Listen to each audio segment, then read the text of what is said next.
Ok. Donc après, on aura un break de 2 semaines. Lundi prochain, c'est Shavuot, et lundi d'après, c'est Siyum Rambam.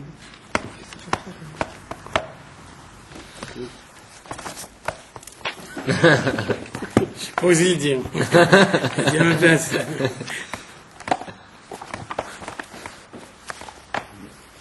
Baiser Yuval, avec ce qu'on a expliqué avant, donc on va comprendre. Mashekatu, parce que le verset il dit Kikarov elecha adava meod beficha bilvavcha la'asoto. Donc vous savez que ça c'est le pasouk qui est écrit sur la page de garde du Tanya. Donc, tout le Tanya il est basé sur ce pasouk. Le but du Tanya c'est d'expliquer que Karov elecha adava meod. Servir Dieu c'est très facile. Karov elecha adava meod. Donc la suite du pasouk, vous comprenez, on a vu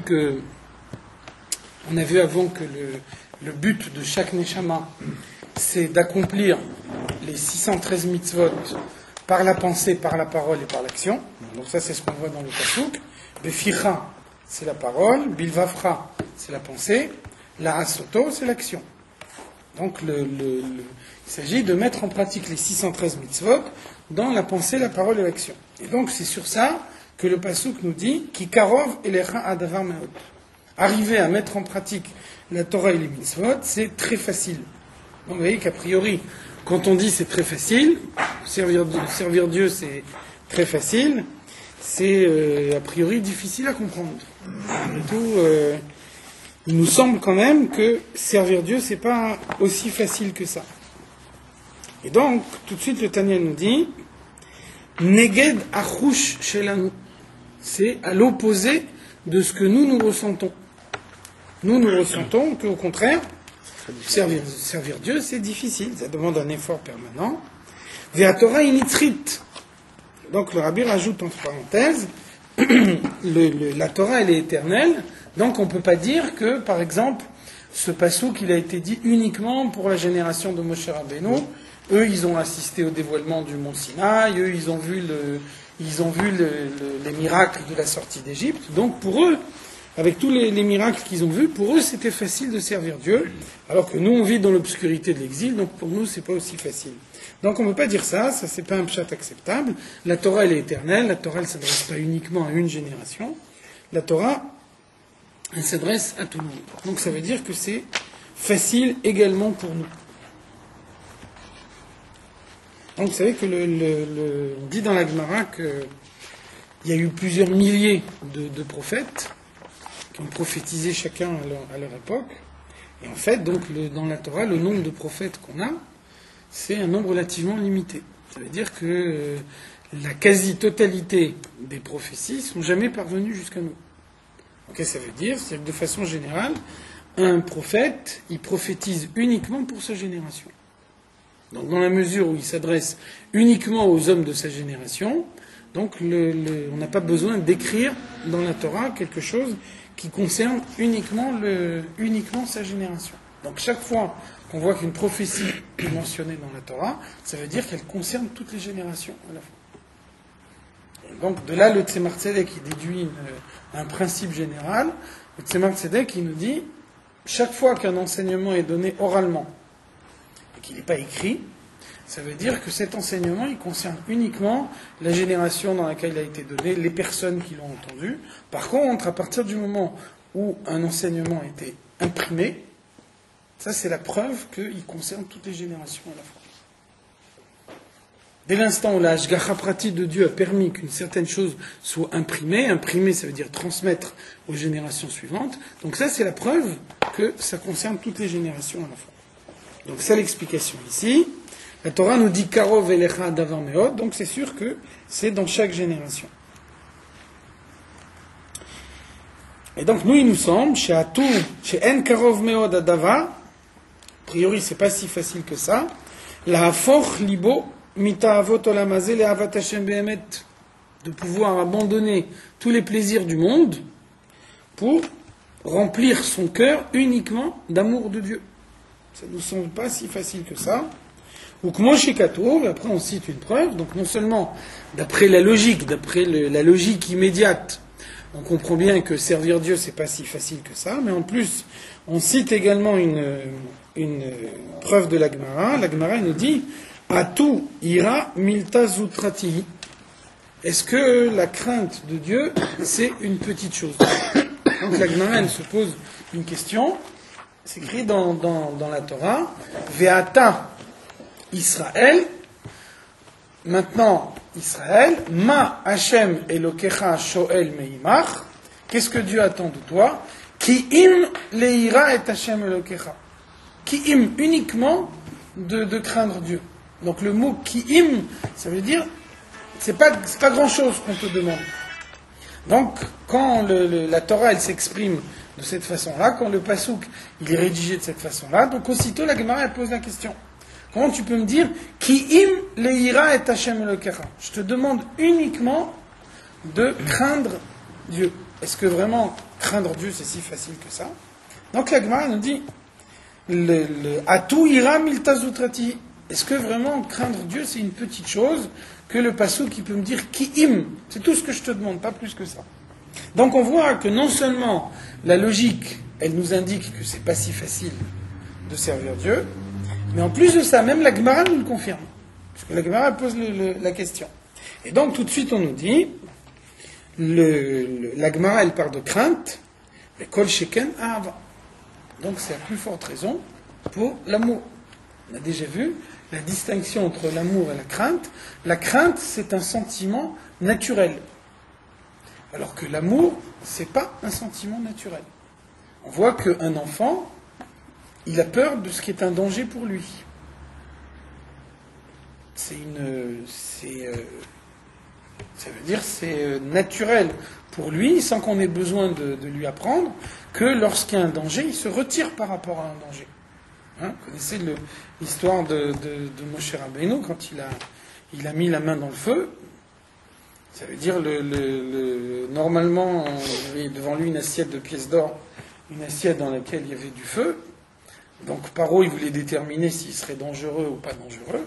Donc lui, il a tendu la main vers les pièces d'or. À ce moment-là, un ange, il est venu, il a détourné la main vers le feu.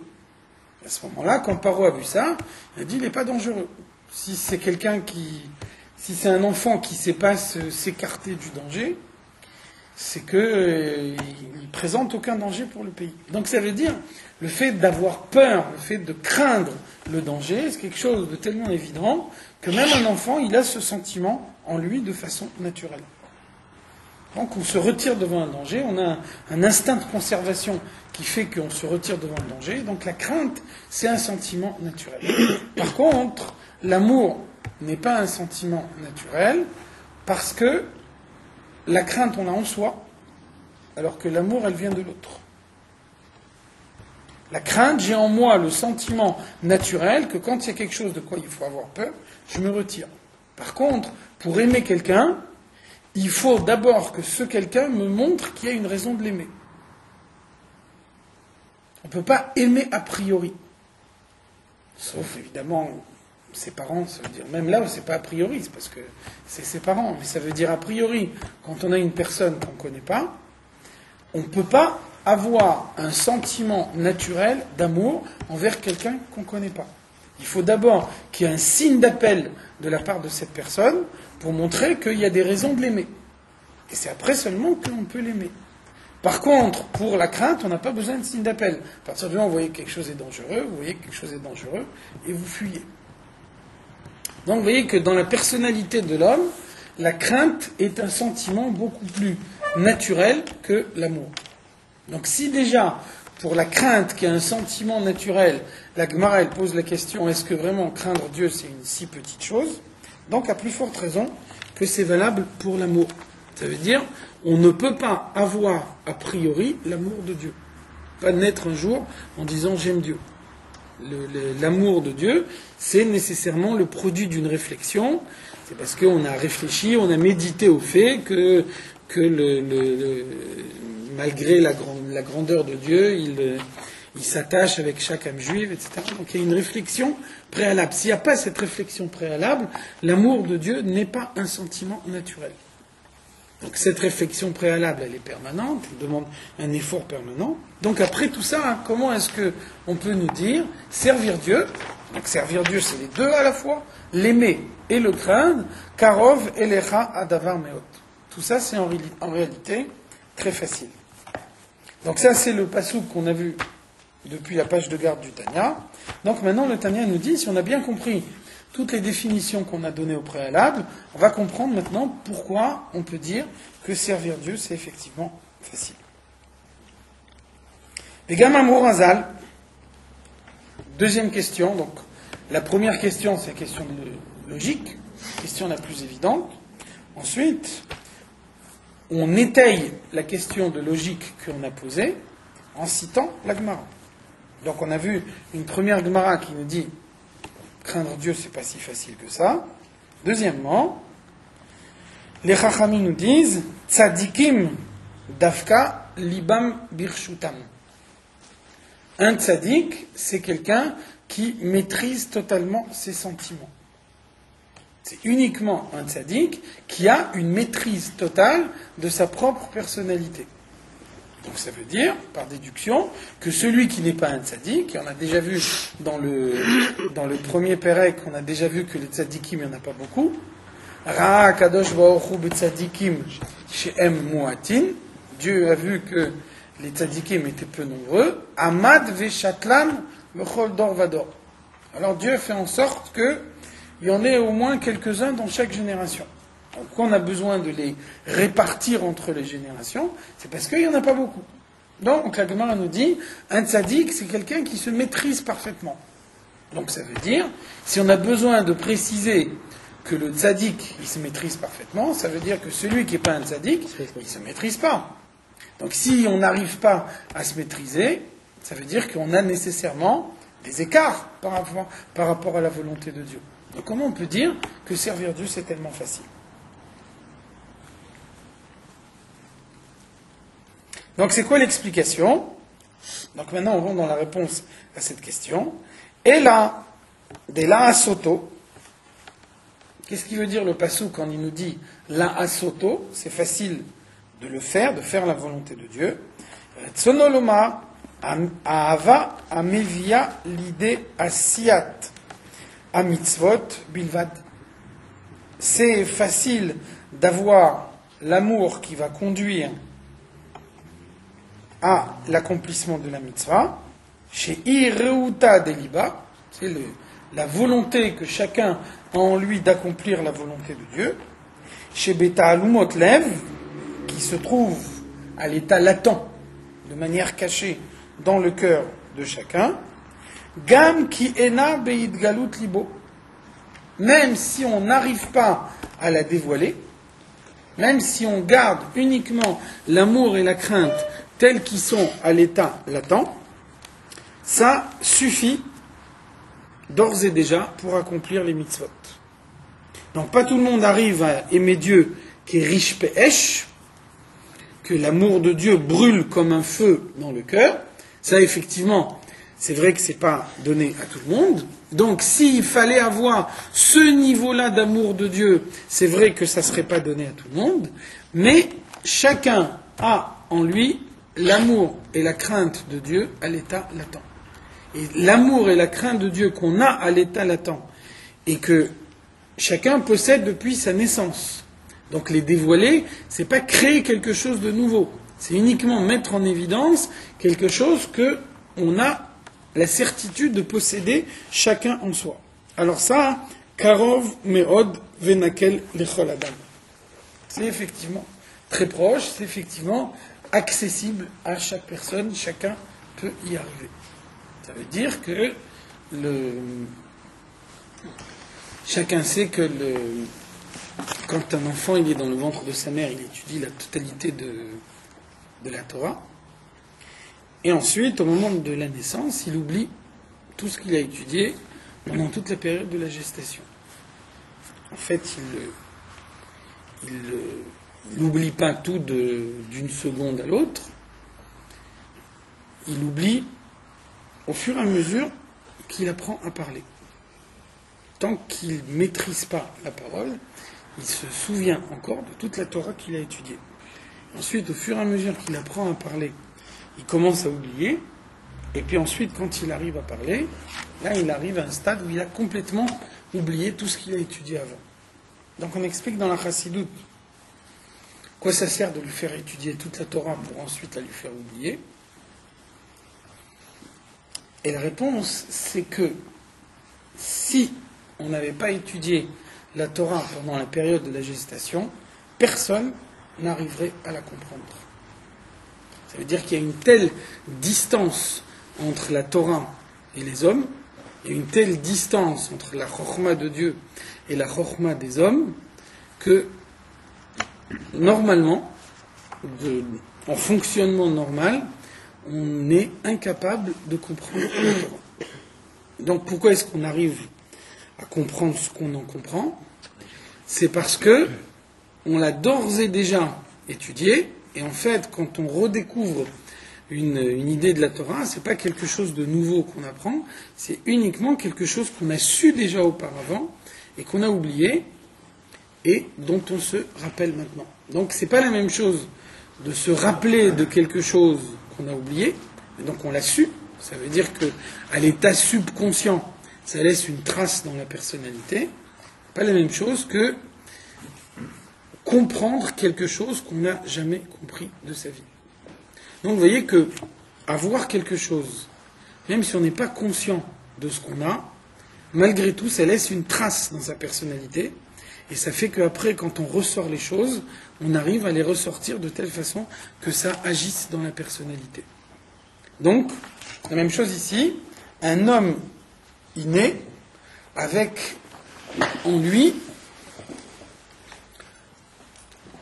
un potentiel d'amour et de crainte qu'il a en lui à l'état latent. C'est ce qu'on a appelé Drilo verachimo tiviim, l'amour et la crainte de Dieu naturel. Naturel ici, ça veut dire que on n'est pas obligé d'aller contre soi-même, d'aller contre sa propre nature pour les révéler. Donc ça veut dire que quand un homme met en évidence les sentiments qu'il a d'ores et déjà dans son cœur, c'est des sentiments naturels, donc ce n'est pas des sentiments qui vont réveiller en lui quelque chose de fort. Donc ça, même une réflexion sommaire, elle est suffisante pour pouvoir réveiller ces sentiments naturels.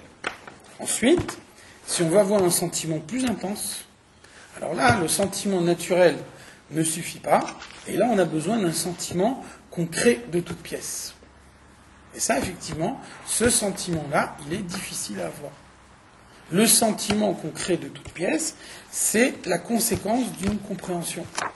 Et là, c'est plus la compréhension est profonde, plus le sentiment qu'on arrive à créer, c'est un véritable sentiment. Donc ça, c'est le pshat que l'Admour Hazaken nous donne dans le pasuk qui karov elecha adavar meod. On a vu que le fonctionnement normal de la personnalité, c'est qu'un homme y comprend, et une fois qu'il a compris, ça réveille en lui un sentiment. On a vu qu'il y a deux niveaux de sentiments. Il y a le sentiment que chacun possède en lui de manière naturelle, et donc, dans la mesure où on le possède d'ores et déjà en soi, une réflexion sommaire, elle est suffisante pour réveiller ce sentiment naturel. Et puis après, si on veut dépasser le sentiment naturel et avoir vraiment un sentiment qu'on crée de toutes pièces, là, on est obligé de s'écarter de la nature et d'avoir une méditation approfondie qui va créer le sentiment. Donc, ce que l'Admour Hazaken nous dit ici, c'est que Dieu a fait en sorte que les sentiments naturels sont suffisants pour accomplir les mitzvot. Et c'est parce que les sentiments naturels sont suffisants pour accomplir les mitzvot qu'on peut dire que c'est proche de nous. Ça veut dire que si on disait que pour pouvoir mettre en pratique la mitzvah, il faut créer de toutes pièces un amour et une crainte qu'a priori on n'a pas, donc là effectivement pas tout le monde pourrait faire les mitzvot. ça dépend des qualités intellectuelles de chacun, ça dépend des qualités émotionnelles de chacun.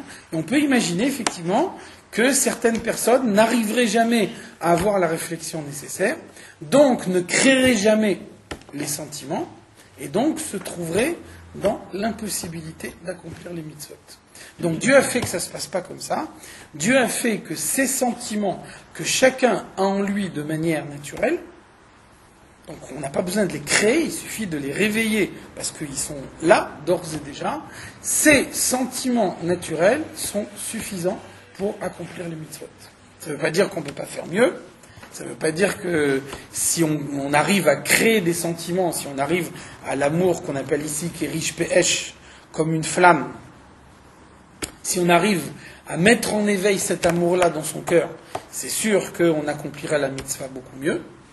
Néanmoins, dès l'instant où on met en éveil les sentiments naturels, c'est suffisant pour pouvoir mettre en pratique la mitzvah.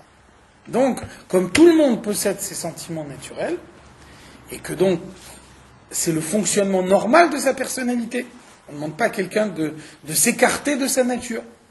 Donc ça veut dire que c'est à la portée de tout le monde de faire les mitzvot. On peut arriver à accomplir la volonté de Dieu facilement, sans avoir besoin de dépasser les limites de sa personnalité. Alors, donc si on suit ce que dit l'Admor Azazel, pour faire teshuva ou pour arriver à l'accomplissement des mitzvot ou à l'action, il faut méditer, il faut réfléchir. C'est bien ça? C'est valable pour la teshuva, c'est valable pour le service de Dieu en général. Mais alors pourquoi les mifsaïm du Rabbi ils sont basés sur l'action? On a vu ça longtemps. On a vu ça en détail la dernière fois. Ça veut dire que ce qui est déterminant, c'est l'action concrète. Ce qui change les choses concrètement, c'est l'action concrète. Ça veut dire que, c'est clair, on a parlé beaucoup de ça la dernière fois. Quand quelqu'un met les tefilines en pensant à autre chose, c'est évident qu'il n'accomplit pas la mitzvah de la meilleure façon possible. Mais on est dans un monde de l'action concrète, et donc dans un monde de l'action concrète, celui qui a accompli la mitzvah dans l'action concrète, il s'est acquitté de son obligation envers la halacha. Deuxièmement, le fait d'accomplir la mitzvah concrètement, c'est ce qui donne à quelqu'un l'impulsion, le déclic qui lui permet d'aller plus loin. Maintenant, encore une fois, c'est vrai que si quelqu'un met les tefilines en pensant à autre chose, d'un côté, il a accompli la mitzvah au sens du Shulchan Aruch, d'un autre côté, la mitzvah qu'il a accomplie, elle n'aura pas un impact profond sur sa personnalité. Inversement, comme on le disait la dernière fois, Irure Avera Kashim Me Avera, quelqu'un il pense à la Avera dans sa tête, il ressasse dans sa tête toute la possibilité de faire la Avera, concrètement il ne la fait pas, dans la mesure où il ne la fait pas, ça veut dire qu'il n'est pas condamnable par le Beddin, on ne peut rien lui reprocher. À partir du moment où il n'y a pas eu le maasé de la Avera, on ne peut pas le condamner. Mais au niveau de sa personnalité, la Avera qu'il n'a pas faite, elle est beaucoup plus dommageable à sa personnalité. Elle va avoir un effet négatif beaucoup plus profond que la mitzvah faite machinalement. Elle aura un effet positif. Est-ce que ressasser une Avera, ça peut être un moyen aussi de justement ne pas la faire? De l'Avera. Parce que tellement on y a réfléchi, ça peut emmener aussi à la crainte de Dieu, justement, de ne pas la faire. Réfléchir à l'Avera. Si on a réfléchi à l'Avera et qu'on ne l'a pas fait sur le moment. Ça, c'est la différence, effectivement. Ça, c'est la différence entre l'approche de la Chassidoute et l'approche du Moussar. L'approche du Moussar, c'est de dire, assis-toi par terre et réfléchis comment le mal, il est mal. Alors, sur ça, le Rabbi, il dit, c'est vrai que ça peut être efficace. Maintenant, s'il s'avère que c'est pas efficace, ça veut dire que pendant tout ce temps-là, tu as pensé au mal. Et ça reste. Donc la chassidoute, elle a une autre approche. Elle nous dit, pour fuir le mal, pense au bien. Comme ça, même si concrètement tu fais pas le bien, mais au moins tu n'as pas pensé au mal. Clair que le fait de penser à quelque chose, ça incruste la chose dans son esprit. C'est l'histoire de la Gemara. La Gemara nous dit que le roi de Rome qui a appelé un des Chachamim, il dit, on dit que vous êtes des grands Chachamim, est-ce que tu peux me dire à quoi je vais rêver cette nuit? Et Et donc, il lui a dit, tu vas rêver un porc qui a un anneau d'or dans le nez. Et donc, toute la journée, il commence à réfléchir. Un porc avec un anneau d'or dans le nez, mais qu'est-ce qu'il a voulu dire? Comme il a réfléchi à ça toute la journée, donc la nuit suivante, il a rêvé d'un porc avec un anneau en or dans le nez. Donc, ça veut dire le fait de réfléchir à quelque chose, ça incruste la chose dans son esprit. C'est pour ça qu'on dit que, on donne un exemple dans la chassidoute, je sais pas si les sciences naturelles elles disent la même chose. En tout cas, dans la chassidoute, c'est écrit comme ça. On dit que chez les autruches, le mâle il féconde la femelle par la vision. Le mâle il regarde la femelle et c'est comme ça que la femelle elle est fécondée. Où c'est marqué ça? Dans la chassidoute. Ouais. Ça veut dire que la vision par elle-même, elle est créatrice. La vision par elle-même, elle peut donner naissance à quelque chose. C'est terrible. Pourquoi t'as des autruches dans la famille? Non, mais c'est terrible.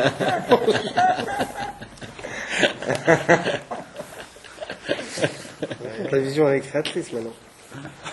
Mais c'est clair, ça veut dire que, encore une fois, voir le mal, ça introduit le mal dans sa personnalité. Il n'y a pas de doute là-dessus. Mais bien concrètement, ça veut dire quelqu'un qui pense au mal dans son esprit, même si concrètement, la Avera, on ne la fait pas. Le fait de penser au mal,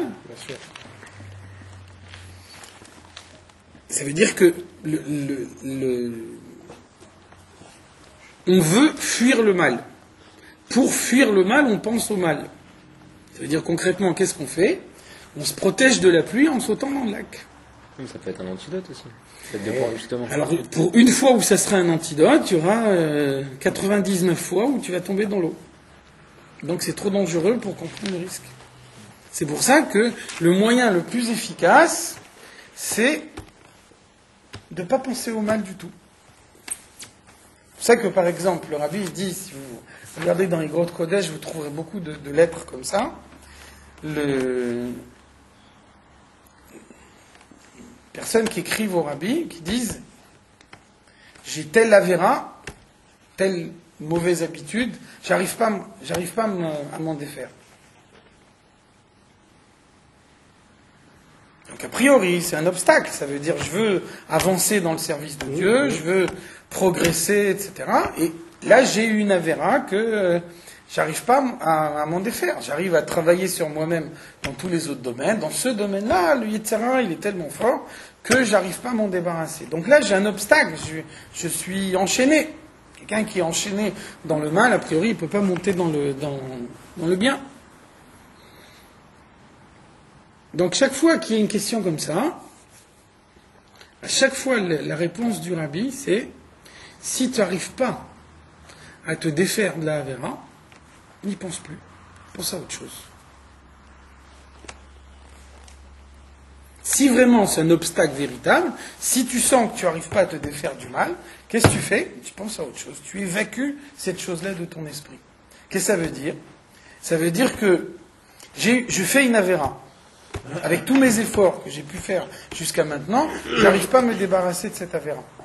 Donc finalement, quand je vois que j'arrive pas à me débarrasser de cette Avera, je me décourage.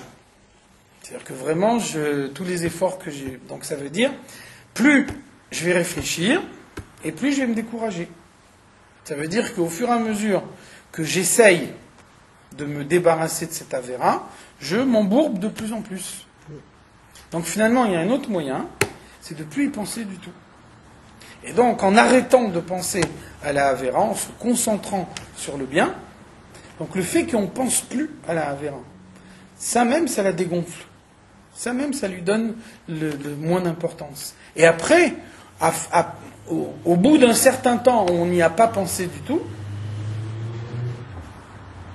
alors on peut imaginer qu'on s'en débarrasse facilement, alors qu'avant, on avait un obstacle énorme.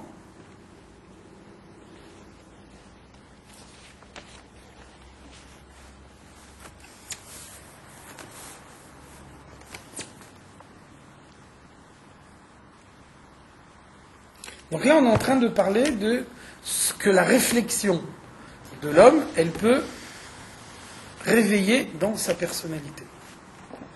Ça veut dire, un homme, il a la règle du libre arbitre, donc ça doit marcher dans les deux sens. Ça veut dire que la réflexion dans le sens du mal, elle peut apporter beaucoup de mal. Pourquoi ? Parce que la réflexion dans le sens du bien, elle peut apporter beaucoup de bien.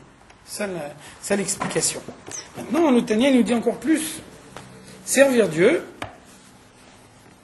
c'est un état naturel.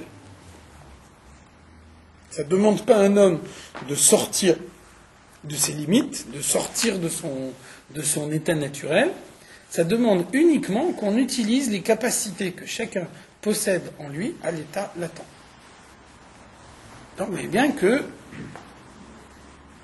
mettre en évidence un sentiment que je sais que j'ai en moi, il suffit de le réveiller parce qu'il est là. Ou alors créer quelque chose de toute pièce, c'est pas la même chose. Donc dès l'instant où on a la certitude d'avoir le sentiment, une réflexion sommaire, elle est suffisante pour éveiller ce sentiment. Ce sentiment, il est suffisant pour mettre en pratique la mitzvah, dans la pensée, dans la parole et dans l'action. Donc effectivement, on peut dire que servir Dieu, c'est très facile, c'est à la portée de tout le monde.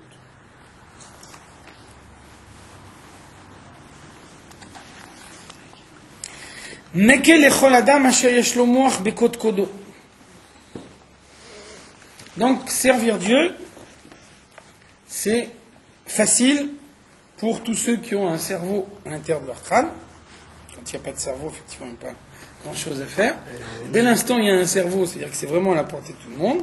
Pourquoi ? Ki mucho birshuto. Très important. Mucho birshuto. Chacun domine son intellect. On a vu avant, tzadikim libam birshutam. Un tzadik, il maîtrise son cœur.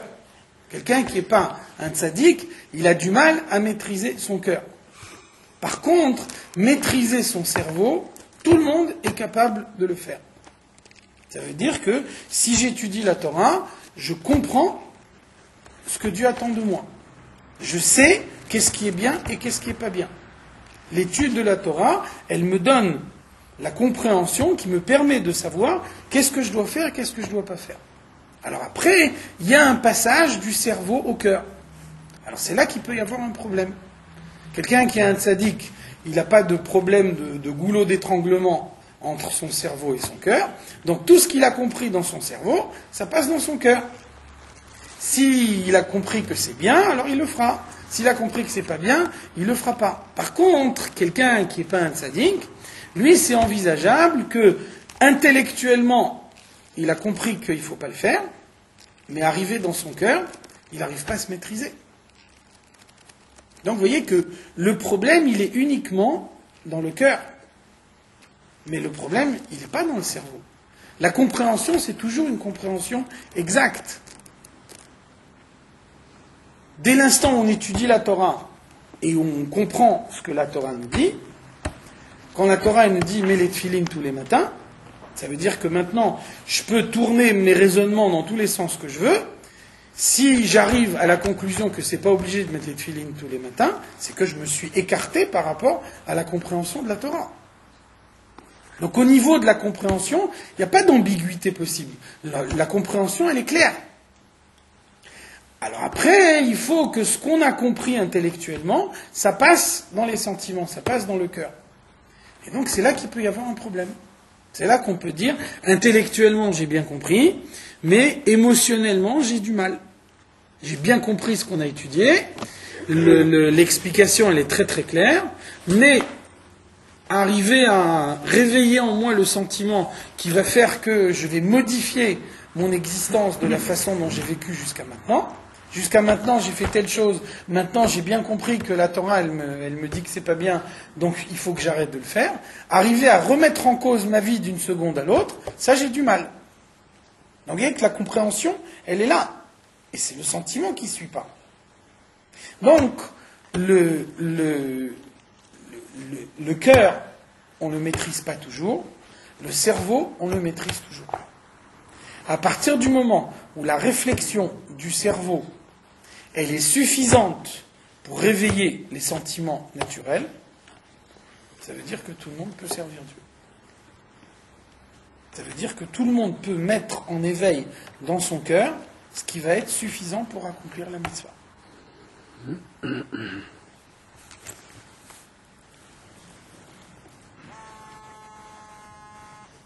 Toujours plein. Donc, Moucho Birshuto, un homme, il peut dominer son cerveau, Veyachol Idbonenbo Kechol Asher Irpotz, et il peut méditer, peut utiliser son cerveau pour méditer dans toute la mesure de la compréhension qu'on veut avoir. Ou Ksheidbonenbo Bigdulat Ensof Baruchu, s'il fait le choix d'utiliser son cerveau pour réfléchir à la grandeur de Dieu, Mimeila Yolid Bemucho Al Kol Panim Ahaval Hashem et Dovkabo Bekiu Mitzvotav. Donc c'est obligé, si on a le minimum de la réflexion, de réveiller le minimum du sentiment, c'est-à-dire la volonté de s'attacher à Dieu. Et donc s'attacher à Dieu, ça veut dire mettre en pratique ses mitzvot, vetorato, étudier sa Torah. Donc on a dit tout à l'heure, qu'est-ce qui conduit à l'amour? Je regarde une certaine personne et je vois chez cette personne quelque chose qui justifie qu'on l'aime. Donc ça veut dire, si je raisonne de façon droite, si mon raisonnement il n'est pas pollué, ça veut dire, j'ai vu chez cette personne quelque chose de bien, donc il faut s'attacher à cette personne-là.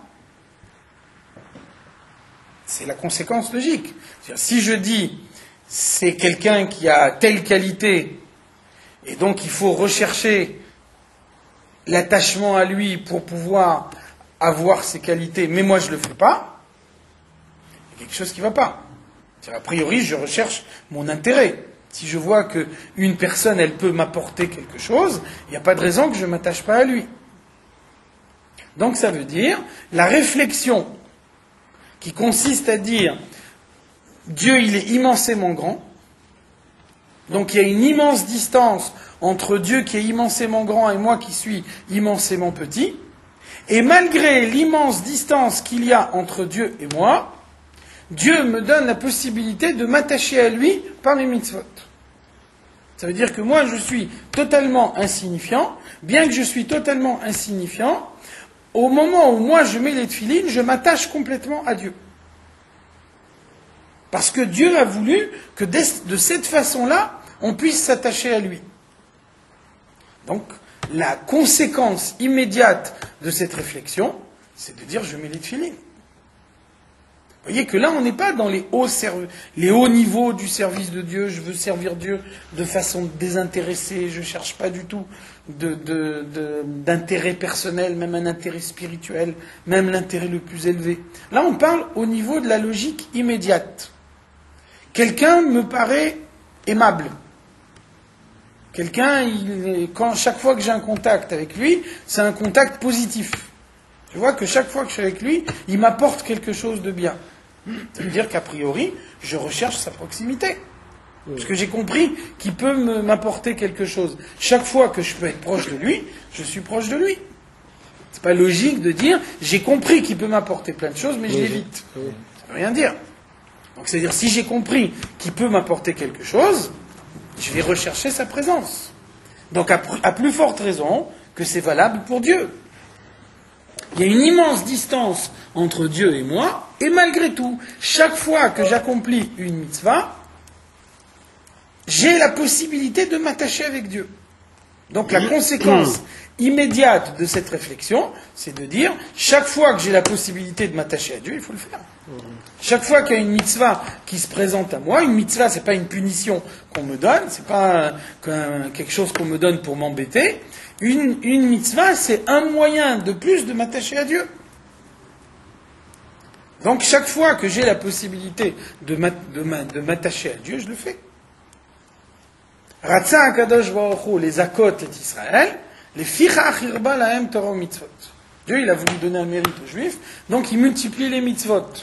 Toujours, on se dit, s'il y avait 2-3 mitzvot au lieu de 613, tout le monde les ferait. Donc vous voyez que c'est pas ça l'explication. L'explication, c'est que si Dieu il m'aimait pas tellement, alors il m'aurait donné la possibilité de le rencontrer seulement 2 ou 3 fois. Comme Dieu il m'aime beaucoup plus que ça, il n'a pas voulu que je me contente de le rencontrer 2 ou 3 fois. Il a voulu que je le rencontre 613 fois.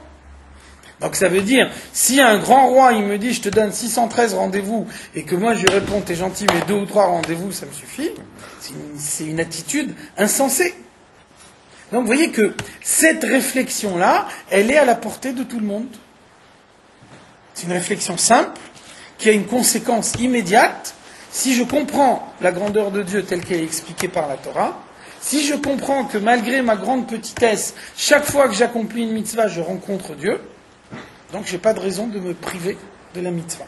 Donc ça veut dire, ça c'est une réflexion qui est à la portée de tout le monde. Et c'est pour ça qu'on peut effectivement dire que servir Dieu, c'est facile. Non seulement c'est facile, mais Veze Kol Ha'adam. C'est tout le but de l'existence de l'homme. On donne à un homme une existence physique uniquement pour lui permettre de s'attacher à Dieu à différents moments de sa vie. C'est pour ça que le Zohar, il nous dit Yoma Chada, Levusha Chada. Un jour, c'est un vêtement. Ça veut dire, il y a un passouk dans Tehillim, on dit Yamim Yutsaru, Velo Echad Bahem. Les jours ont été créés, et pas un d'entre eux ne correspond à ce qu'on voudrait que ce soit. Donc, dans la Chassidoute, on donne une autre lecture de ce passouk. On dit Yamim Yutsaru, des jours ont été créés, Velo, et par l'intermédiaire de l'homme, Echad, Dieu, Bahem, est introduit dans ces jours-là. Donc ça veut dire, un homme, sa neshama, elle descend dans le monde, il reçoit un certain nombre de jours de vie. Le but de ces jours de vie, c'est que chaque jour, il va devoir rencontrer Dieu un certain nombre de fois. Ça veut dire que Dieu fixe pour chaque jour de sa vie le nombre de mitzvot qu'il doit accomplir ce jour-là. C'est la raison pour laquelle on ne peut pas rattraper une mitzvah qui est perdue. Parce que la mitzvah que je dois faire aujourd'hui, elle appartient aux vêtements d'aujourd'hui. Donc si je me dis, si je ne fais pas aujourd'hui, je ferai demain, demain c'est un autre vêtement. Comment on peut savoir? Comment on peut savoir? Mitzvah abba al yadcha al tachmitzena. Quand une mitzvah elle se présente à toi, ne la laisse pas devenir chametz. Chametz c'est 18 minutes. C'est-à-dire, il faut la faire immédiatement. Dès l'instant où une mitzvah elle se présente, il faut la faire tout de suite. Si la mitzvah elle se présente à moi aujourd'hui, et j'ai la possibilité de la faire aujourd'hui, si je crois à la Hashgacha Pratit tel que le Baal Shem Tov il a défini, ça veut dire que j'ai la possibilité d'introduire cette mitzvah dans mon vêtement d'aujourd'hui. Donc, quand la Neshama elle retourne là-haut, après avoir vécu le nombre de jours qu'on lui a fixé, elle ne peut pas vivre un jour de plus que le nombre de jours qu'on lui a fixé, donc elle doit arriver là-haut en portant un vêtement par jour. Et le vêtement de chaque jour, il est constitué par toutes les mitzvot de ce jour-là. Ça veut dire que si ce jour-là, on n'a pas accompli toutes les mitzvot, le vêtement, il est raccourci d'autant. Donc quand la Neshama, elle retourne là-haut, pour qu'elle puisse recevoir pleinement le dévoilement qu'on veut lui donner là-haut, il faut qu'elle ait l'ensemble des vêtements qui correspondent au jour de sa vie, et que chaque vêtement, il soit constitué de l'ensemble des mitzvot qu'on doit mettre dans ce vêtement-là. Donc chaque mitzvah, c'est un bout de vêtement. Chaque mitzvah, c'est une possibilité de s'attacher à Dieu. Donc tout ça, tout ce qu'on nous dit ici, ce sont les thèmes de réflexion qui font que quand l'homme y réfléchit à tout ça, il s'aperçoit que mettre en pratique les mitzvot, ça devient facile. Ki hayom la sotam ktiv, c'est écrit hayom la sotam, c'est aujourd'hui qu'on accomplit les mitzvot. Les mitzvot, elles sont données matériellement, et donc on ne peut les mettre en pratique que dans le monde matériel. Donc on ne peut pas dire, quand je serai là-haut, je ferai ce qu'il faut faire là-haut. Là-haut, on ne fait plus rien. Là-haut, la situation, elle est gelée en fonction de ce qu'on a accompli en bas dans le monde. Ça, c'est justement l'importance de l'action concrète. L'action concrète, c'est ce qui rentre dans le vêtement. Or, l'action concrète, elle est possible que dans ce monde matériel. Donc ça veut dire, quand on réfléchit à ça, Hayom la sotam, c'est uniquement maintenant, dans la situation actuelle où j'ai la possibilité de faire les mitzvot, d'accumuler les vêtements, d'accumuler les choses positives. Donc ça veut dire, j'ai pas de temps à perdre. Chaque jour, je dois mettre dans le vêtement toutes les mitzvot que je dois faire ce jour-là. Chez Hayom, donc qu'est-ce que ça veut dire Hayom dans cette expression? Ou Olamama Ase Dafka. Hayom, ça veut dire ici le monde de l'action concrète, donc le monde matériel. Ul Machar Vechuluk, Moshe Katouv, le Makom Acher. Ul Machar le Kabel Scharam. C'est seulement demain qu'on peut recevoir la récompense, mais le monde, il n'est pas fait pour qu'on se préoccupe de la récompense. Le monde, il est fait pour qu'on agisse concrètement, et donc chaque seconde, elle doit être utilisée pour agir concrètement. On parle de récompense. Hein? On parle de récompense alors. Si le monde. Si Au contraire, on parle de récompense pour te dire Machar. T'occupe pas de la récompense. La récompense, c'est demain, c'est pas aujourd'hui. Si on ne parle pas de récompense, on n'aura pas à s'en occuper de la récompense. Alors il y a des gens qui ont besoin d'une récompense comme motivation. On a dit avant. On a dit là on ne parle pas au niveau le plus haut du service de Dieu, on est capable de servir Dieu d'une façon complètement désintéressée. À un premier niveau du service de Dieu, on peut être intéressé. Et sur ça, on nous dit Mitor shelo lishma balishma. Dans un premier temps, on est intéressé, on le fait quand même, parce que c'est de cette façon-là qu'à terme, on va arriver à être désintéressé. Maintenant, pour quelqu'un qui a besoin de la motivation de la récompense, alors on lui dit oui, la récompense, elle existe. Mais demain, pas aujourd'hui. Aujourd'hui, tu t'occupes uniquement de l'action concrète. C'est comme ça que le Rabbi explique la Gemara. La Gemara nous dit que Rabbi Yochanan ben Zakkai, quand il allait quitter ce monde, il avait ses élèves autour de lui, et donc il s'est mis à pleurer. Et ses élèves lui ont dit « Pourquoi tu pleures ?» Et il a dit « Eini yodea beize derech molichi moti » Je ne sais pas vers quel chemin on me conduit maintenant. J'ai accompli des mitzvot toute ma vie. Maintenant, je n'ai jamais fait le compte.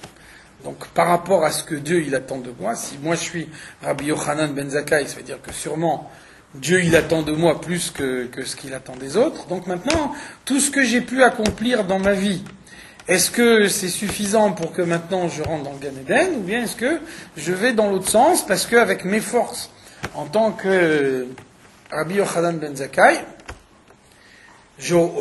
on aurait pu attendre de moi beaucoup plus que ce que j'ai fait.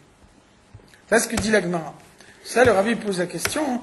Le Rabbi dit, à quoi ça sert de se poser cette question-là à l'article de la mort? Maintenant, il ne peut plus rien faire. S'il s'était posé la question 10 ans plus tôt, à ce moment-là, on peut dire, 10 ans avant de mourir, il se pose la question, est-ce que ce que je fais, c'est bien, c'est pas bien, c'est suffisant, c'est pas suffisant par rapport à mon niveau? Là, il a encore 10 ans devant lui. S'il y a quelque chose qui ne va pas, il a le temps de rectifier le tir. Mais maintenant, sa neshama, elle va quitter son corps d'une seconde à l'autre. Donc à quoi ça sert de se poser la question à un moment où de toute façon il ne peut plus rien faire? Le Rabbi répond, jusqu'à maintenant, il n'a jamais eu le temps de se poser des questions. Il était tellement occupé à faire des mitzvot qu'il n'a jamais eu le temps de se poser une question. Ça veut dire que si on commence à se poser des questions, est-ce que c'est bien, est-ce que c'est pas bien, est-ce que ceci, est-ce que cela, ça prend du temps sur l'action concrète. Donc le monde, il est donné pour l'action concrète. Le monde, il n'est pas donné pour qu'on commence à réfléchir. Le monde, il est donné pour agir. Donc ça veut dire, Rabbi Yochanan ben Zakkai, il a multiplié les mitzvot. Chaque fois qu'il y a une mitzvah qui s'est présentée à lui, il a accompli. Il n'avait pas de temps pour la réflexion. Lui, il s'est mis entièrement dans l'action concrète. Après, quand il est arrivé à un moment où là, il n'avait plus la possibilité d'agir dans le monde, là, il a commencé à se poser la question. J'ai essayé de saisir chaque occasion. Est-ce que je suis arrivé? Ou alors est-ce que malgré tous mes efforts, il y a des occasions qui me sont passées à côté? Mais avant d'arriver à cet instant-là, il ne s'est jamais posé cette question-là, parce qu'il devait agir concrètement. Donc tout ça, on est encore ici dans le thème de la réflexion. Hayom la asotam ou machar le kabel sraram. Demain, quand ma neshama elle sera là-haut, à ce moment-là, je me préoccuperai si j'ai une récompense, si elle est suffisante, si elle n'est pas suffisante. Ici, maintenant, on n'a pas le temps pour ça. Le temps que la vie, elle dure, il est fait pour multiplier les mitzvot, pour accumuler les actions positives. Ve'amoach shalit betivo vetuldato al chalal asmoli shebelev. Et donc, on a déjà vu que le cerveau dirige le cœur de façon naturelle. Si ce n'est pas le cas, ça veut dire qu'on a un problème de fonctionnement de la personnalité. Un homme, il est fait de telle façon que chez lui, ce qui fonctionne, ce qui est à la base de son comportement, c'est son cerveau. Ça veut dire le cerveau, il a l'idée, ensuite le cerveau il descend dans le cœur, donne naissance à un sentiment, et ensuite le sang, à partir du cerveau et par l'intermédiaire du foie, le sang il passe dans tous les membres du corps, et donc il donne à chaque membre du corps la partie de la réflexion et du sentiment qui lui correspond. Donc les trois étapes, c'est Moach, Lev, Kaved. Le cerveau, le cœur, le foie. Donc vous voyez que les initiales, le Moach, Lev, Kaved, les initiales des trois, ça fait Melech. Le cerveau, il règne sur la personnalité de l'homme. Le cerveau, c'est le roi de la personnalité. Quand une personnalité, elle fonctionne normalement, à ce moment-là, l'idée qu'on a comprise, elle doit donner naissance à un sentiment. Si le sentiment, c'est un véritable sentiment, alors il circule dans tout le corps, jusqu'à qu'il va dans le membre du corps auquel ce sentiment y correspond, et à ce moment-là, il donne naissance à l'action concrète qui lui correspond. Donc c'est pour ça qu'on peut dire que servir Dieu, c'est très facile. Ça veut dire qu'on a tous les thèmes de réflexion qui nous expliquent la nécessité de servir Dieu. Un homme, il maîtrise son cerveau, c'est-à-dire que c'est lui qui décide de réfléchir à telle idée ou de réfléchir à telle autre idée. S'il réfléchit à toutes ces idées qu'on vient de voir, si sa réflexion, elle se passe normalement, alors il doit nécessairement mettre en éveil le sentiment qui correspond dans son cœur. S'il met en éveil le sentiment qui correspond dans son cœur, chaque membre du corps va suivre. Donc on peut dire que tout ça, c'est à la portée de tout le monde. Ça ne demande pas de sortir de sa nature, ça ne demande pas de dépasser ses limites, ça demande simplement d'utiliser les forces de sa personnalité de la façon normale dont on doit les utiliser. Donc ça, c'est à la portée de tout le monde. Voa amoar shalit à la lèvre. Betul dato, le cerveau a été créé de telle façon que, de manière naturelle, il arrive à dominer al-khalal asmoli chez Belev, le côté gauche du cœur. Non pas uniquement le côté droit, qui est le siège du bien, mais même le côté gauche du cœur, le cerveau le domine. Ça veut dire que si je fais quelque chose, mais que cette chose-là, j'arrive à réfléchir et à comprendre que c'est pas bien, le fait d'avoir compris que c'est pas bien, ça doit normalement être suffisant pour pas faire cette chose-là. Ça, c'est le fonctionnement normal.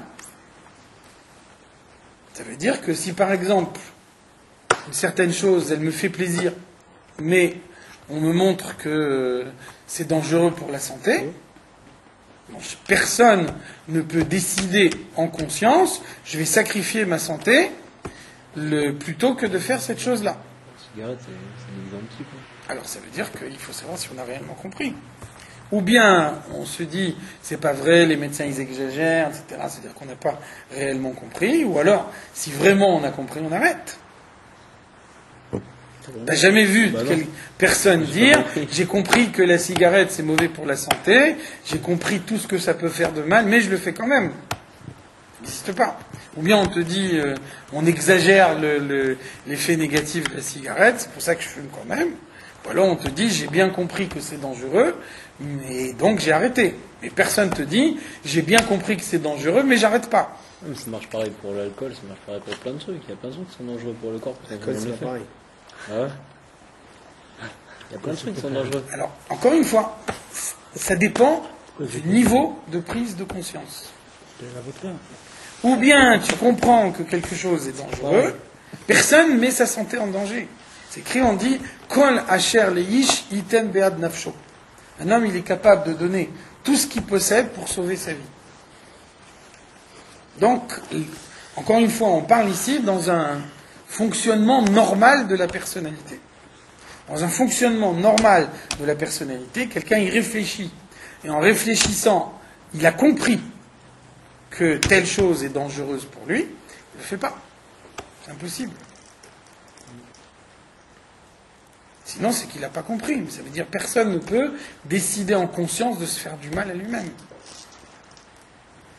De même également dans l'autre sens, dans le sens positif, à partir du moment où quelqu'un a décidé qu'une certaine chose est bien, il veut la chose qui est bien. Bah oui. C'est logique. Pas dire j'ai compris que c'est très bien, mais moi j'en veux pas. C'est tout aussi illogique. Donc vous voyez que ça veut dire que le cerveau maîtrise également le côté gauche du cœur. Dans le côté gauche du cœur, j'ai une attirance vers le mal. Cette attirance vers le mal, elle ne peut se maintenir que tant que j'ai pas compris tout l'effet négatif que le mal il peut avoir sur ma personnalité. Ça veut dire que n'importe quel juif, même un juif simple, il va se laisser tuer plutôt que de se prosterner devant une avodah zara, parce que il comprend bien, c'est logique pour lui, qu'on ne peut pas imaginer de se prosterner devant une avodah zara et de penser que son judaïsme il est intact. Ça n'a pas de sens. Si je me prosterne devant la avodah zara, je suis remis en cause dans mon judaïsme. Personne ne peut penser, je me prosterne devant la avodah zara, mais mon judaïsme il est intact. Personne ne peut avoir cette idée-là. Donc comme personne ne peut avoir cette idée-là, même le juif le plus simple, il se laisse tuer plutôt que de se prosterner devant la avodah zara. Maintenant, un juif simple, il va, chasé shalom, allumer un interrupteur électrique pendant Shabbat. Celui qui allume le bouton électrique pendant Shabbat, il se sépare de Dieu exactement de la même façon que celui qui se prosterne devant la avodah zara. Il n'y a pas de différence. Qu'est-ce que c'est la différence ? La différence, c'est que celui qui se prosterne devant la avodah zara, il peut tourner les choses dans tous les sens. Il n'arrivera jamais à trouver une explication qui va lui permettre de dire « je me prosterne devant la avodah zara et mon judaïsme il n'est pas remis en cause ». Par contre, on peut imaginer 18 raisonnements qui permettent de dire « j'appuie sur le bouton Shabbat, mais mon judaïsme il n'est pas remis en cause ». Parce qu'avant, c'était très difficile, il fallait frapper des pierres ensemble, c'était très fatigant. De nos jours, on appuie sur un bouton, c'est facile. C'est-à-dire que quand quelqu'un il construit un raisonnement de cette façon-là, qu'est-ce qu'il est en train de dire ? Il est en train de dire « je ne veux pas me séparer de Dieu. Je veux rester attaché à Dieu. » Donc, j'appuie sur le bouton pendant Shabbat parce que, d'après ma compréhension à moi, j'ai compris que je peux appuyer sur le bouton Shabbat et rester attaché à Dieu. Si, par contre, j'avais compris qu'en appuyant sur le bouton Shabbat, je me sépare de Dieu, jamais j'aurais appuyé sur le bouton. De même que je refuse de me prosterner devant la avodah zara. Donc, vous voyez que la compréhension, elle a la force de maîtriser même l'instinct vers le mal. L'instinct vers le mal, il a sa place dans la personnalité uniquement dans la mesure où un homme, il n'a pas trouvé la réflexion qui permet de le canaliser. Dès l'instant où on arrive à trouver en soi la réflexion qui permet de canaliser le mal, à ce moment-là, le mal, il n'a plus de raison d'être. Donc, comme la réflexion qui permet de canaliser le mal, elle est facile à trouver dans la Torah, donc on peut dire que c'est facile d'accomplir la volonté de Dieu.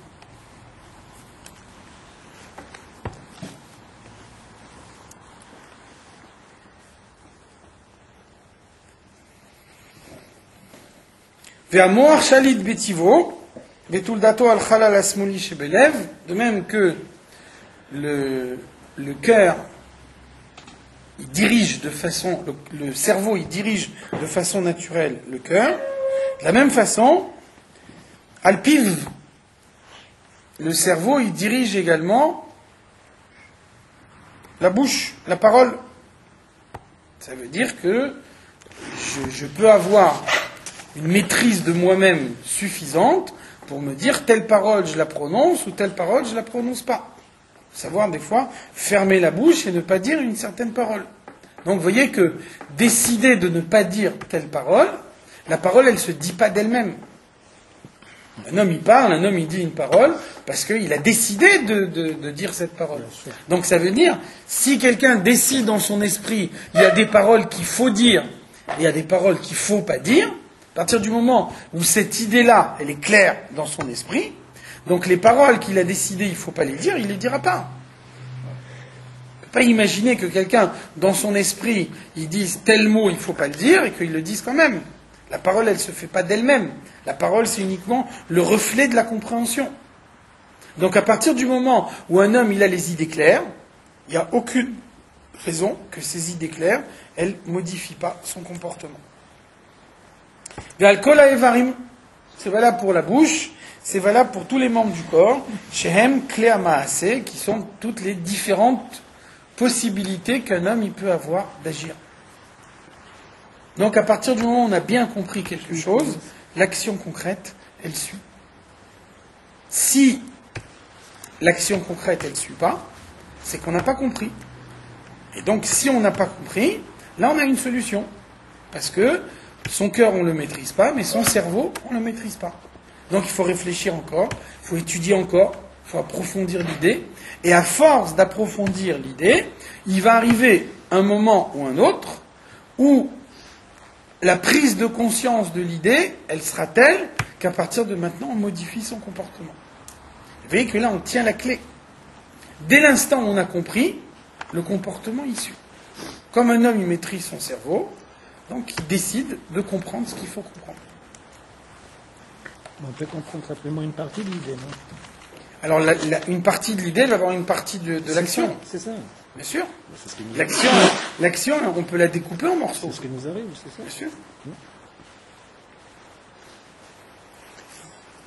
Imlo Misheu Racha Behemet, C'est pas ça. sauf pour quelqu'un qui est un véritable rachat, Kema'amar Hazal, comme les Chachamim nous disent, Sha'areshaim hem birshut libam ve'en libam birshutam klal. Les Reshaïm sont sous la domination de leur cœur et ce n'est pas leur cœur qui est sous la domination de leur cerveau. Qu'est-ce que ça veut dire? Il y a deux façons de le comprendre. Il y a d'abord la situation extrême. La situation extrême, c'est Elisha ben Abouya. Elisha ben Abouya, la Torah nous dit, il sait exactement quelle est la volonté de Dieu, et il fait exprès d'aller à l'encontre de la volonté de Dieu. Donc lui, non seulement il a compris, mais Nichnas Bepardes, ça veut dire il est arrivé au plus haut niveau de compréhension qu'un homme il peut atteindre en fonction de ses moyens, de ce qu'on peut avoir dans le monde matériel. Donc ça veut dire, lui, il a une attitude illogique, lui, il remet en cause le fonctionnement normal de la personnalité. On a dit avant, quand quelqu'un y comprend, alors s'il a compris, il a le sentiment qui découle de sa compréhension. Donc lui, il remet en cause ce principe fondamental de la personnalité, et lui il nous dit, moi j'ai compris la grandeur de Dieu, donc la conséquence, donc pas seulement il dit, il a vraiment compris, il a compris au plus haut niveau, on peut le comprendre. Mais donc, bien que j'ai compris la grandeur de Dieu, je décide délibérément de me révolter contre lui. Donc ça c'est l'attitude extrême. C'est pour ça que la Torah nous parle de lui, la Torah nous cite son nom. Ça veut dire qu'il n'y a pas beaucoup qui peuvent arriver à ce niveau-là. C'est un niveau de mal qu'il faut arriver à atteindre. Donc ça veut dire, a priori, on n'a pas de raison d'imaginer d'accumuler en soi tellement de mal pour pouvoir dire j'ai compris la grandeur de Dieu et en conscience je me révolte contre la grandeur de Dieu. Par contre, il y a une deuxième situation qui est beaucoup plus évidente, qui est beaucoup plus courante, qu'on peut rencontrer beaucoup plus facilement, c'est qu'il y a un passouk dans la Torah, il y a un passouk dans Michelet qui nous dit « Teyasrecha ra'atra » ton mal va te faire souffrir. Qu'est-ce que ça veut dire? Ça veut dire que quand quelqu'un il fait une avéra, en dehors de l'apport intrinsèque de la avéra, il y a aussi le fait que chaque avéra, elle introduit un phénomène d'accoutumance. On s'habitue à la avéra. Et donc le fait de s'habituer à la avéra, indépendamment de la avéra elle-même, ça fait qu'au fur et à mesure qu'on s'habitue à la avéra, ça devient de plus en plus difficile de pouvoir s'en passer. Comme l'exemple des cigarettes, c'est la même chose. Ça veut dire qu'on peut imaginer quelqu'un qui fume depuis tellement longtemps que même s'il a compris que c'est dangereux pour sa santé, mais c'est un comportement acquis tellement profondément dans sa personnalité que malgré toute sa bonne volonté, il n'arrive pas. Donc ça, c'est un des effets du mal, c'est que le mal, il introduit en l'homme une habitude, et ça on en a parlé déjà avant, on a vu Hergel Naase Teva, l'habitude, elle devient une nature, et dans un premier temps, elle est Teva Sheni, une seconde nature, et après, au fur et à mesure qu'on la renforce, elle arrête d'être Teva Sheni, et elle devient Teva Rishon, la nature première. Ça veut dire que l'habitude, elle a la possibilité de modifier le comportement. Donc ça, c'est une autre caractéristique du mal, c'est qu'un homme, il peut être ligoté au mal. Vous savez que assour, en hébreu, ça veut dire interdit, et ça veut dire aussi ligoté. Donc ligoté, quelqu'un qui est pieds et poings liés, il n'est plus maître de ses mouvements. Donc ça veut dire que la possibilité de la tchouva, elle n'est jamais retirée.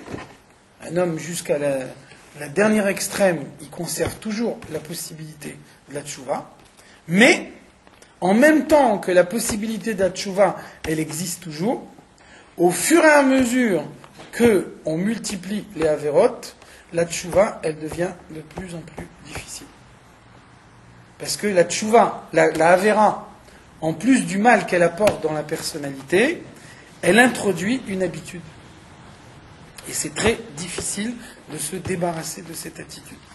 Ça veut dire que pour quelqu'un qui est réellement habitué au mal, alors là on peut imaginer que intellectuellement il comprend que ce qu'il fait c'est pas bien, intellectuellement il comprend que son comportement il est condamnable, mais il n'arrive pas à se maîtriser, il n'arrive pas à faire en sorte que ce qu'il a compris dans son cerveau, ça passe dans son cœur, parce que l'accoutumance du mal, elle a modifié le fonctionnement normal de la personnalité.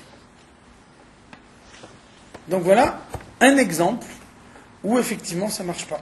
un homme, il réfléchit, il a la réflexion qu'il faut, et malgré tout, le mal, il est implanté tellement profondément en lui qu'avec tout ce qu'il a compris, ça ne modifie pas son comportement.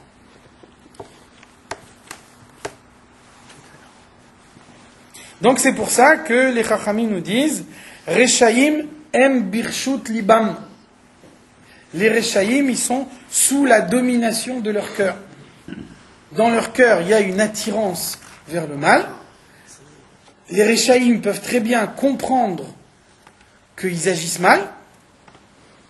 Et bien qu'ils comprennent qu'ils agissent mal, bien qu'ils ont envie de s'en sortir, ils n'arrivent pas. Parce que le mal, il est implanté tellement profondément en leur personnalité qu'ils n'arrivent pas à s'en sortir. C'est pour ça que la Gemara nous dit Poshé Israël mleim charatot. Vous savez que Poshéa, ça ne veut pas dire seulement quelqu'un qui fait des avéras. Poshéa, ça veut dire quelqu'un qui fait des avérot de mésid, en conscience. Il sait qu'il est en train de mal agir. Donc il agit mal en conscience. Donc moi je pourrais penser, quelqu'un qui est descendu tellement bas qu'il fait la avéra en conscience, il a compris que cette avéra, elle le sépare de Dieu, et donc en conscience, il décide de faire un acte qui va l'éloigner de Dieu. Donc moi je pourrais penser, quelqu'un qui est descendu tellement bas, lui il n'a pas de regret. Il a choisi de ce comportement-là, et donc il a choisi une fois pour toutes. Il ne regrette pas ce qu'il fait. Donc la Gemara nous dit non seulement il regrette, mais mleim charatot. Ils sont pleins de regrets. Ils regrettent en permanence ce qu'ils font. Donc qu'est-ce que c'est la différence entre quelqu'un qui regrette et que son regret, il le conduit à la tchouva, et quelqu'un qui regrette et que malgré son regret, il continue à faire la Havera? La différence, c'est ce qu'on vient de voir ici. Ça veut dire qu'il y a quelqu'un qui a implanté le mal tellement profondément dans sa personnalité que maintenant, le fonctionnement normal de la personnalité, il a été remis en cause chez lui. Et donc, même qu'il a compris, même qu'il a une véritable compréhension, le mal, il est incrusté dans sa personnalité tellement profondément qu'avec toute sa compréhension, il n'arrive plus à modifier son action concrète, il est plus libre de son comportement, il est obligé de faire la havera. Ve'en libam birshutam klal, il est absolument incapable de maîtriser son cœur. Ve'ze onesh. Et donc une telle situation, c'est une punition. Cet homme-là, il est puni. Al godel ve'otsem avonam. Il est puni parce qu'il n'a pas su s'arrêter. Il est puni parce que quand il est rentré dans la spirale du mal, il aurait dû comprendre qu'il faut s'arrêter. Quand il ne s'est pas arrêté, alors il arrive un moment où on descend tellement bas que là on ne peut plus revenir en arrière. Donc la punition qu'on donne aux Rechaïm, c'est qu'on leur retire le libre arbitre. Donc ils s'enfoncent dans le mal, encore plus que ce qu'ils auraient voulu rentrer par eux-mêmes.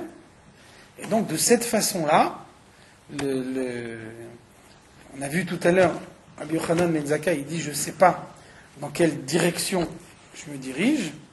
Donc c'est écrit, Bederer Shadam Rotse Leilech Ba Molichim Oto.